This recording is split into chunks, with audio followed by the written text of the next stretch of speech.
নিরপেক্ষতা ও পেশাদারিত্বের সাথে কাজ করতে নির্বাচনী কর্মকর্তাদের নির্দেশ দিলেন প্রধান নির্বাচন কমিশনার এএমএম নাসির উদ্দিন। তিনি বলেন, ইসিকে নিত্য নতুন চ্যালেঞ্জ মোকাবেলায় কাজ করতে হচ্ছে। আর নির্বাচন কমিশনার আনোয়ারুল ইসলাম সরকার বলেছেন, দেশের ইতিহাসে আগামী নির্বাচন হবে সবচেয়ে ঝুঁকিপূর্ণ। জাবেদ আক্তারের প্রতিবেদনে বিস্তারিত। ত্রয়োদশ জাতীয় সংসদ নির্বাচন উপলক্ষে কোর প্রশিক্ষকদের জন্য 2 দিনের প্রশিক্ষণের উদ্বোধনী দিন ছিল শুক্রবার। রাজধানীর আগারগাঁওয়ে নির্বাচনী প্রশিক্ষণ ইনস্টিটিউটে আয়োজিত এই প্রশিক্ষণে অংশগ্রহণকারী 80 জন পরবর্তীতে মাঠ পর্যায়ে নির্বাচনের দায়িত্ব পালনকারীদের প্রশিক্ষণ দেবেন। এই প্রশিক্ষণে সহায়তা করছে যুক্তরাষ্ট্র ভিত্তিক সংস্থা international foundation for electoral system IFEC।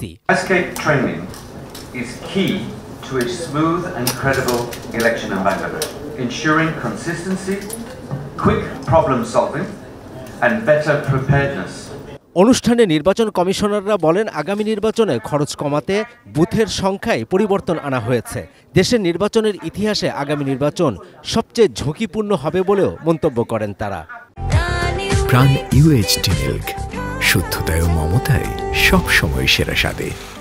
সবচেয়ে বেশি ঝুঁকিপূর্ণ হবে, এতে কোনো সন্দেহ নেই। নির্বাচনে কোনো দানাই ফানাই হবে না। ভালো নির্বাচন না করে দ্বিতীয় কিন্তু কোনো বিকল্প নেই। কমিটমেন্ট হতে হবে খুব শক্ত এবং মজবুত। জীবন চলে যেতে পারে, কিন্তু ইলেকশনে ফাঁকিবাজি ধোঁকাবাজি করা যাবে না। সোজা কথা, আপনারাও যদি কোনো উদ্দেশ্যমূলকভাবে কোনো কাজে জড়ান, আপনাদেরকে কিন্তু ছাড়া হবে না। আমরা মিতব্যয়িতার পথে হাঁটছি। বুথ প্রতি যে ভোটার সংখ্যা ছিল, আমরা এটাকে আবারও পূর্বের অবস্থায় ফেরত নিয়েছি। পুরুষদের জন্য 600, মহিলাদের জন্য 500। 49,000 বুথ কমানো মানে হচ্ছে প্রায় 1.5 লক্ষ নির্বাচন কর্মকর্তা কমানো হয়েছে, তথা প্রায় 100 কোটি টাকা খরচ বাঁচানো হয়েছে।